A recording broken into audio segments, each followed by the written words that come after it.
مجھے ذرا یہ بتائیے، اپنا فرحان صاحب آپ کی طرف آ رہا ہوں، ڈاکٹر صاحب یہ بتائیے قائد اعظم محمد علی جناح رحمۃ اللہ علیہ کی شخصیت میں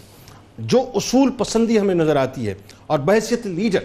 آپ کی شخصیت جو ہے وہ ایسی ہے کہ غیروں نے بھی آپ کی داد کی اور ایسی داد کی کہ داد کی بغیر وہ رہ نہیں سکے. ذرا بتائیے صاحب، اور خاص طور پہ یہ بتائیے کہ آج میرا خیال ہے، مجھے یقین ہے کہ بہت سے لیڈرز ہمیں سن رہے ہوں گے، اسٹیٹمنٹس تو بہت آتی ہیں صاحب، ہم اب دیکھیں اخبارات بھرے پڑے ہوں گے، الیکٹرانک میڈیا پہ دھڑا دھڑ جو اسٹیٹمنٹس ہوں گی، ہمیں قائد اعظم کی پیروی کرنی چاہیے، ان کے کردار کو جو ہے اپنانا چاہیے، قائد اعظم جیسا ویژن ہونا چاہیے، لیکن صرف یہ باتوں تک باتیں ہوتی ہیں، اسٹیٹمنٹس تک باتیں ہوتی ہیں. قائد اعظم کی تو یوں سمجھ لیجئے کہ اپنا داد پوری دنیا کرتی، دشمن تک کرتا ہے. بتائیے ذرا. بسم اللہ الرحمن الرحیم. سب سے پہلے تو بہت میں آپ کا مشکور ہوں جنید صاحب، آپ نے مجھے آج کے اس بڑے ہی امپورٹنٹ ایونٹ پہ دعوت دی، کیونکہ آج کا دن میری زندگی میں بھی بڑا یادگار دن ہوگا کہ میں ایک ایسی شخصیت جن کو میں اپنی نظر میں سمجھتا ہوں رسول اللہ صلی اللہ علیہ وآلہ وسلم کا سچا سپاہی اور بر صغیر کے اندر سپہ سالار قائد اعظم محمد علی جناح، آپ کی جو ڈیٹ آف برتھ ہے، آپ کی جو سالگرہ ہے، آپ کی جو پیدائش کا دن ہے، اس کو آج ہم سیلیبریٹ کر رہے ہیں. اس کے لیے میں آپ کا اور چینل کا بہت زیادہ مشکور ہوں. جہاں تک ہمارے یہاں پر ابھی بحث ایک ہو رہی تھی کہ قائد اعظم محمد علی جناح کیسا پاکستان چاہتے تھے، میں تھوڑا سا اس کے اوپر بات کرنا چاہوں گا، پھر آپ کے اس سوال کی طرف آؤں گا. Being a teacher of sir political science, میں پالیٹکس کی اگر ڈیفینیشن آپ کے سامنے رکھوں تو پالیٹکس کا مطلب ہے the art and science of state craft. ریاست سازی کا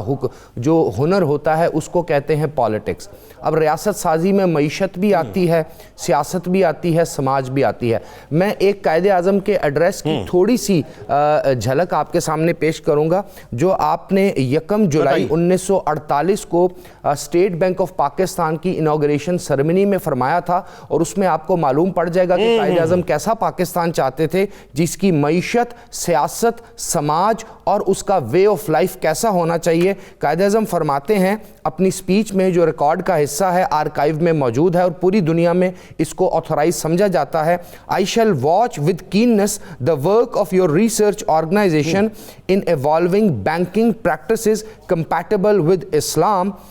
and the ideas of social and economic life. Quaid Azam اس وقت یہ فرما رہے ہیں کہ میں یہ کینلی، بڑا غور سے آبزرو کرنا چاہوں گا کہ آپ لوگ جو اپنا ایک سسٹم ڈیولپ کر رہے ہیں جو کمپیٹیبل ہونا چاہیے اسلامک اکنامک سسٹم کے، کیونکہ اگر آپ اچھا اسلامک اکنامک سسٹم جو ہے اپنی معیشت میں انٹروڈیوس کرائیں گے، اسٹیٹ بینک اس کو ریگولیٹ کرے گا، تو ایک بہترین سماج پیدا کریں گے، ایک بہترین سیاست پیدا کریں گے. اور آگے ایک اور جملہ آپ فرماتے ہیں: The adoption of Western economic theory and practice will not help us in achieving our goal of creating a happy and contented society and people. یعنی یہاں سے سب کچھ واضح ہو جاتا ہے.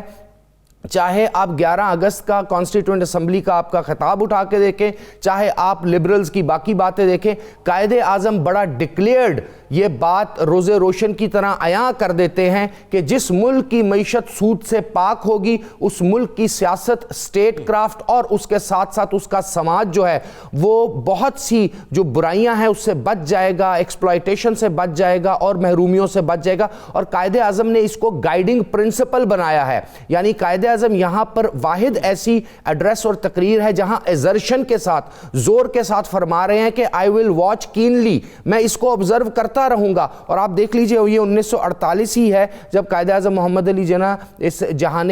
فانی سے کوچ فرما جاتے ہیں. اب آتا ہے آپ کا سوال کہ قائد اعظم محمد علی جناح کے بارے میں کہ آپ کی ذات کیسی تھی. میں قدرت اللہ شہاب کی کتاب شہاب نامہ کے اقتباس سے ایک بات کرنا چاہوں گا. قدرت اللہ شہاب اپنی زندگی کا ایک تجربہ لکھتے ہیں. وہ فرماتے ہیں کہ جب میں امپیریل سول سروسز جو کہ بھارت پاکستان بننے سے پہلے ICS ہوا کرتی تھی، اس کا ایک ملازم تھا، ایک آفیسر تھا، تو میں ایک روز قائد اعظم محمد علی جناح کے پاس شام گئے حاضر ہوا اور میں نے فرمایا، میں نے عرض کیا کہ جناح صاحب میں آپ کے پاس بہت امپورٹنٹ انفارمیشن لے کے آیا ہوں، کچھ ایسے نقشے لے کے آیا ہوں، کچھ ایسی ڈیٹیل لے کے آیا ہوں جس میں رد و بدل بھی ہو سکتا ہے اور باقی معاملات بھی ہیں. تو قائد اعظم محمد علی جناح کا وقار، انٹیگریٹی اور لیول آف وہ جو جس کو آپ کہتے ہیں نا سیلف اکاؤنٹیبلٹی، اس کو آپ چیک کیجئے کہ قائد اعظم محمد علی جناح اپنی کرسی پر ہی بیٹھے رہے اور سب سے پہلے پوچھا قدرت اللہ شہاب کیا تم نے اپنی نوکری سے ریزائن کر دیا ہے؟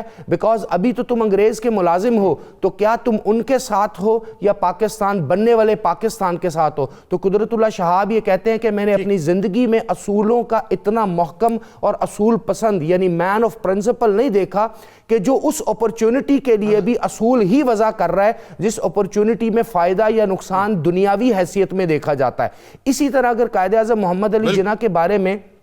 ایک بہت بڑے جو برٹش جرنلسٹ ہیں ان کا ایک اقتباس دیکھا جائے، ان کی ایک کوٹیشن دیکھی جائے، تو انہوں نے اپنی بک میں لکھا تھا کہ I found only one person in the annals of history of subcontinent who is جس کو کہتے ہیں پرچیزیبل اینڈ دیٹ واز محمد علی جناح، یعنی جس شخص کی قیمت نہیں لگ سکتی تھی۔ اگر بر صغیر کی تاریخ میں لکھوں، وہ ہسٹورین یہ کہتا ہے، تو مجھے صرف ایک شخص ملتا ہے جس کی کوئی قیمت نہیں، جو انمول تھا، he was man of principle Muhammad Ali Jinnah. پورے جملے کا آدھا جملہ ہے جو آپ فرما رہے ہیں۔ جی جی بالکل ایسا ہی اس کا آدھا جملہ۔ ایک اور بہت بڑے ہسٹورین ہیں، انہوں نے قائد اعظم محمد علی جناح کے بارے میں لکھا، انہوں نے کہا کہ there are 3 kinds of personalities، دنیا میں 3 بڑی پرسنالٹیز پیدا ہوا کرتی ہیں۔ Number 1 who are born great، جیسے کہ انبیاء اکرام اور prophet, and number 2 who acquire greatness، جو محنت سے گریٹنس حاصل کرتے ہیں، اور تیسرے لیول پر فرماتے ہیں those whom greatness is thrust، یعنی جنہوں نے عظمت اپنی پیاس بنائی ہوتی ہے، وہ اپنے یقین محکم کے ساتھ، اپنی انٹیگریٹی کے ساتھ، اپنی کمٹمنٹ کے ساتھ اور اپنی جواں مردی کے ساتھ، اپنے مشن سٹیٹمنٹ کے ساتھ ساری زندگی اپنی گریٹنس تک پہنچنے کو لگاتے ہیں، اور ان کا مقصد اور معیار دنیاوی عظمت حاصل کرنا نہیں بلکہ قوموں کو لیڈ کرنا ہے۔ اور مجھے فخر سے آج یہ کہنا پڑتا ہے کہ میں ایک ایسے پاکستان کا حصہ ہوں جس پاکستان کی فاؤنڈنگ سٹون، جس کی بنیاد رکھنے والا شخص قائد اعظم محمد علی جناح وہ شخص ہے جو دنیا میں اگر میں کہیں پر بھی ٹریول کرتا ہوں تو میرا سر فخر سے بلند کر دیتا ہے کہ میں ایک عظیم ریاست دان، ایک عظیم کانسٹیٹیوشنلسٹ اور ایک عظیم سیاست دان، ایک عظیم وکیل اور ایک عظیم انسان، ایک عظیم رہبر کی قوم میں سے ہوں۔ بالکل ٹھیک ڈاکٹر صاحب، گفتگو جاری رہے گی، اور یہ جو آپ نے کوٹ کیا شیکسپیئر یہی کہتا ہے، اور مور اور لیس یہی بات اس نے کہی ہے کہ کچھ لوگ ایسے پیدا ہوتے ہیں جو عظیم ہوتے ہیں، کچھ اپنی جد و جہد اور اپنے کارناموں کی بدولت جو ہے عظمت حاصل کرتے ہیں۔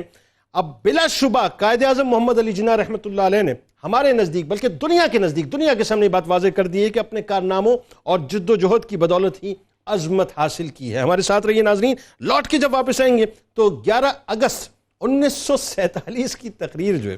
اس کو اٹھا کے سیکولر صاحب اپنے بڑے موٹیوز کی بات کرتے ہیں نا، اور اپنے پیراہن بڑے بتلاتے ہیں کہ صاحب یہ تو قائد اعظم تو سوٹ بوٹ میں تھے، سگار پیتے تھے، وہ تو پائپ پیتے تھے، وہ تو جی سیکولر تھے۔ آج آپ کو بتلائیں گے 11 اگست 1947 کی تقریر ہے کیا، اور کچھ تشنگی اس حوالے سے بھی مزید بات کریں گے کہ کیسا پاکستان وہ چاہتے تھے۔ لیکن ایک جملہ جو قدرت اللہ شہاب کے حوالے سے ڈاکٹر صاحب نے فرمایا، ایک واقعہ ناظرین میں بھی آپ کو بتلاؤں گا، بڑا بھیانک ترین واقعہ ہے جس کی ریلیونسی اس وقت جو میں پروگرام کر رہا ہوں ناظرین اس وقت بھی ہے۔ میرے ساتھ رہیے گا، درود پاک سرکار علیہ السلام کی بارگاہ میں۔